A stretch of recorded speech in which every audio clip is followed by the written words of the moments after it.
UTL solar solar लावणार आणि सबसिडीही मिळवून देणार।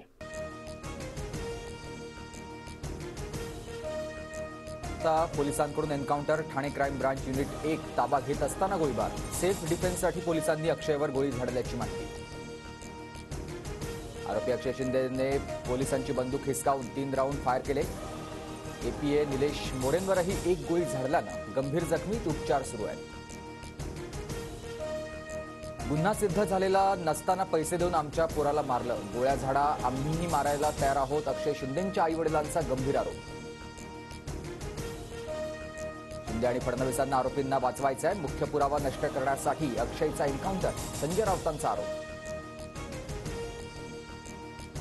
एकनाथ एक न्याय बलात्काराला थारा नाही, अक्षयच्या एन्काउंटर नंतर नरेश म्हस्केंकडून व्हिडिओ ट्विट, अक्षयचा कोर्टात नेतानाचा त्याला ठोका, समाज प्रबोधनकारांचं व्हिडिओत वक्तव्य।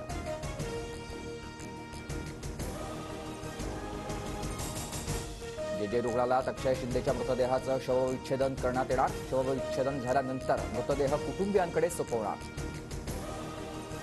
आरोपी अक्षय शिंदेच्या मृत्यूची विशेष तपास पथकाकडून चौकशी होणार, ठाणे पोलिसांकडून एसआयटीची स्थापना, आर्थिक गुन्हे शाखेच्या पोलीस उपायुक्तांकडून तपास होणार।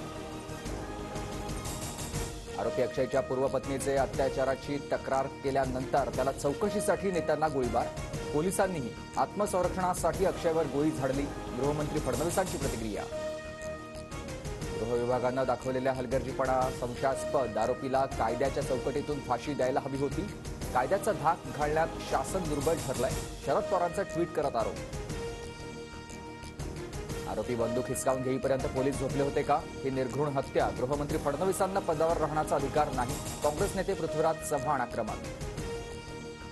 फाशी द्या बोलणारे विरोधक आरोपीची बाजू घेत आहेत, हे दुर्दैवी, पोलिसांनी स्वतःच्या बचावासाठी केलेल्या गोळीबाराचा तपास होणार, मुख्यमंत्री शिंदेंची माहिती।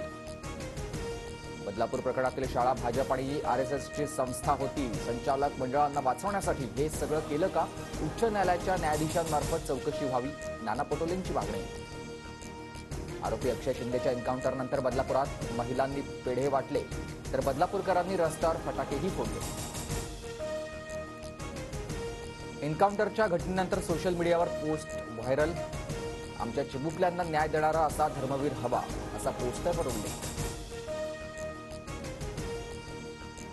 भाजप नेते हर्षवर्धन पाटील पितृ पंधरवड्यानंतर मोठा निर्णय घेणार, तुतारी हातात घेण्याची कार्यकर्त्यांची सभेत हर्षवर्धन पाटलांना विनंती। लाडकी बहीण योजनेचा तिसरा हप्ता 29 सप्टेंबरला खात्यात जमा होणार, जुलै आणि ऑगस्टमधील उर्वरित लाभार्थ्यांना पैसे मिळणार, मंत्री आदिती तटकरेंची माहिती। नंदुरबारमध्ये ई-केवायसी करण्यासाठी महिलांची रात्रीपासून बँकेबाहेर रांगा, तर येण्या जाण्याचा खर्च परवडत नसल्यानं ग्रामीण भागातून तालुक्यात आलेल्या महिलांचा बँकेबाहेरच मुक्काम। पनवेल आणि दक्षिण पुण्यात गुरुवारी पाणीपुरवठा बंद राहणार, जलवाहिनीच्या दुरुस्तीच्या कामामुळे पाणीपुरवठा बंद राहणार। कोकण, मराठवाडा, विदर्भात मुसळधारेचा अंदाज, बंगालच्या उपसागरात आणि म्यानमारच्या दक्षिण किनारपट्टीवर हवेची सक्रिय स्थिती निर्माण। इस्रायल आणि लेबनॉनमधील हिजबोला यांच्यामधील संघर्ष तीव्र झाला, लेबनॉनवर इस्रायलकडून हल्ला, 182 जणांचा मृत्यू झालाय, तर 400 जण जखमी। UTL सोलार सोलार लावणार आणि सबसिडीही मिळवून देणार।